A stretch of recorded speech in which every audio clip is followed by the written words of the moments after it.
about the inverse trigonometric ratio. Case number 3 with factoring using common monomial factoring. So, kailan ba natin malalaman kung magko-common monomial factoring tayo? Magko-common monomial factoring tayo kapag meron tayong two different ratios sa ating equation tulad ng ating sin x pati tangent. So, yun. Doon mo malalaman kung kailan ka magko-common monomial factoring. Pero kung hindi naman, tapos mukha naman siyang quadratic trinomial, doon ka lang mag-general quadratic trinomial na pag-factor. Okay, so let's answer this na muna. So, sin x is being multiplied to tangent squared x, wherein that is equal to sin x. Ngayon, tandaan natin na tuwing nakaka-encounter tayo ng case 3, whether that be a common monomial factoring or a general quadratic trinomial, always naka-equate to sa 0. So, gagawin natin dyan, ililipat natin si sin x sa kabila, kakopyahin ko lang to, tapos lipat natin si sin x sa kabila, ito, dito. So, that would be negative sin x equal to 0. Ngayon, kung titingnan natin, mukha siyang nakaka-overwhelm. Pero, pwede naman natin siyang palitan ng variables, no? So, let's try to put this in a more algebra form. So, yan, palitan ko lang si sin ng x, tapos si tangent squared ng y squared, tapos itong si sin x as x. So, as you can see right here, ang ating dalawang terms ay may common variable. Ang common variable dito ay si x. So, ibig sabihin, ilalabas ko dito si x at magpe-prepare na ako ng parenthesis.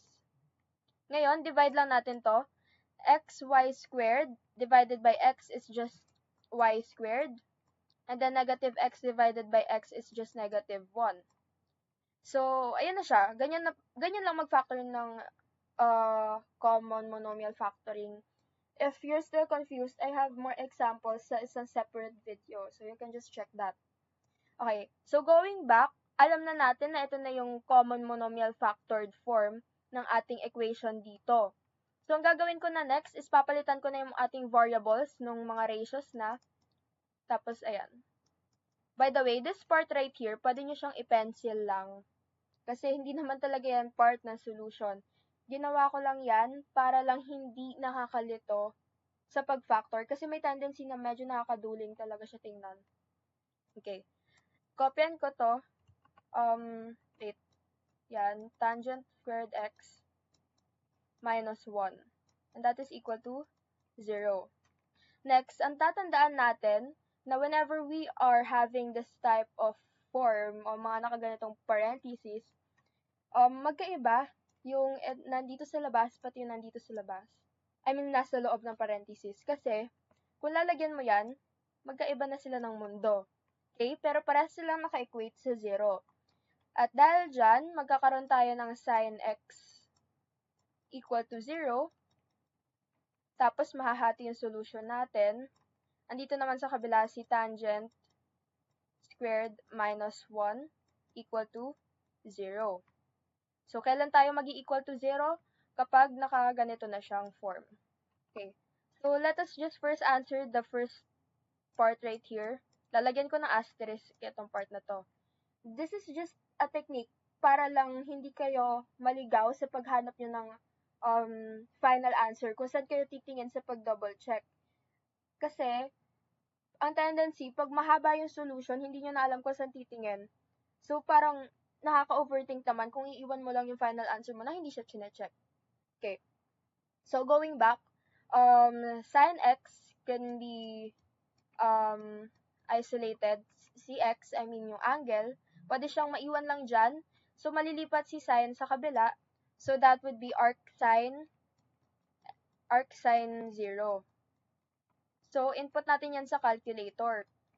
So, shift sin 0, that is equal to 0. Ngayon, alam natin na this is our basis angle. And, yan yung gagamitin natin to check.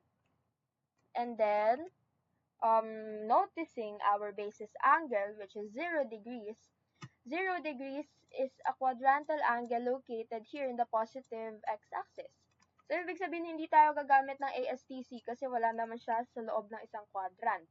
Therefore, ang titingnan lang natin ay yung mga angles dito, yung angle dito, 180, tapos yung angle dito, tsaka yung angle dito. So, yan. 5 yung titingnan natin ng sagot. So, dito sa part na to, i-input natin isa-isa yung mga angle na yan just to check kung sin x is equal to 0 ba talaga yung ating sagot. Ganyan mag-double check ha. Check nyo kung saan naka-asterisk sa solution nyo. Tapos, kailangan mag-equal siya kung saan naka-equate yung pinag-solvan mo. So, i-input ko lang dito sa x si 0 degrees. So, sin 0 degrees is equal to 0, which is 0 naman talaga siya. So, therefore, yung isa nating sagot ay 0 degrees. Ngayon, try natin si 90 degrees. So, sin 90 degrees ay equal sa 1, which is not equal to 0, so hindi natin ilalagay si 90 degrees. Next, try natin si 180.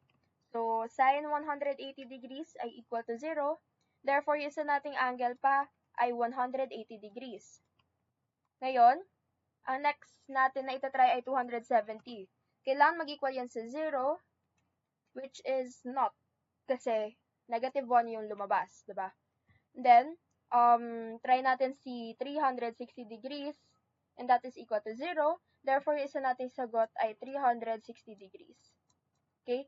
By the way, hindi ito yung final answer natin, ha? Nilista ko lang dyan kasi matatagalan ako kapag sinulat-sulat ko pa siya isa-isa. Pero meron yung parang ganito, yung 360 multiplied to n, etc., etc., etc. Okay. Anyway, so dito naman, sa nasa right side. So, as you can see right here, ito ay isang naka-squared na form, no? So, pag ganito,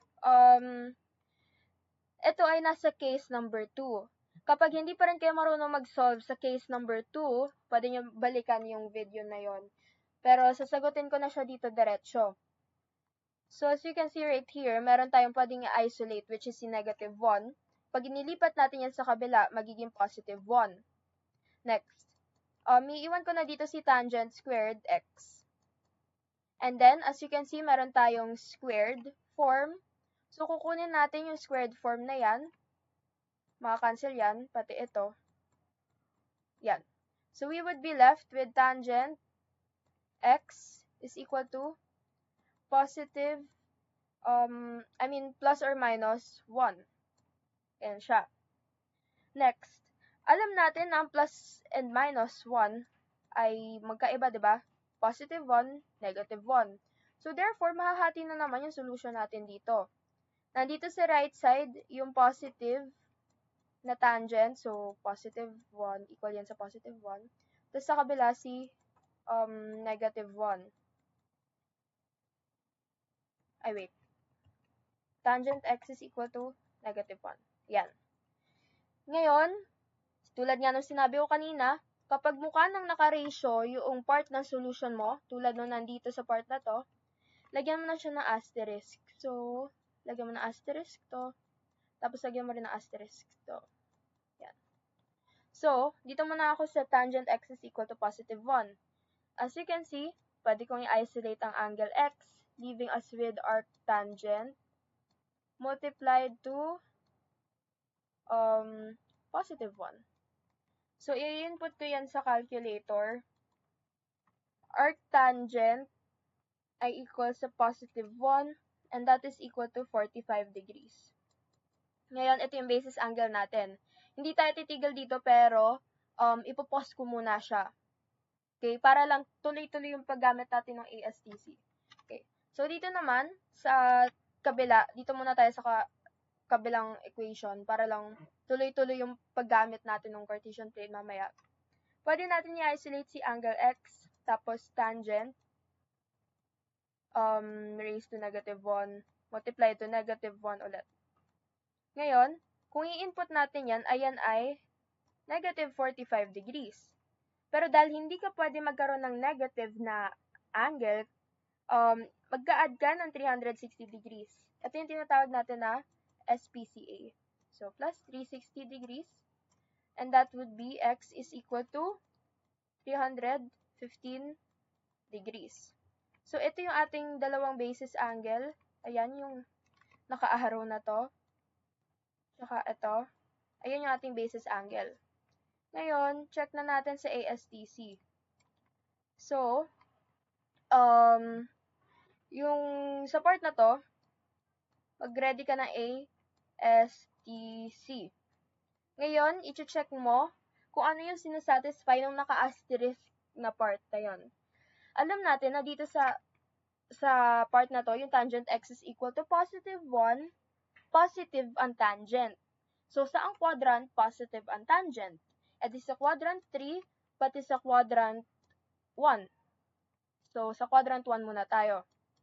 Sa quadrant 1, andyan si 45 degrees. So, ibig sabihin, hindi ko nagagalawin si 45 degrees. Like, hindi na ako magma-minus 180, hindi na ako mag-add ng 180 or something.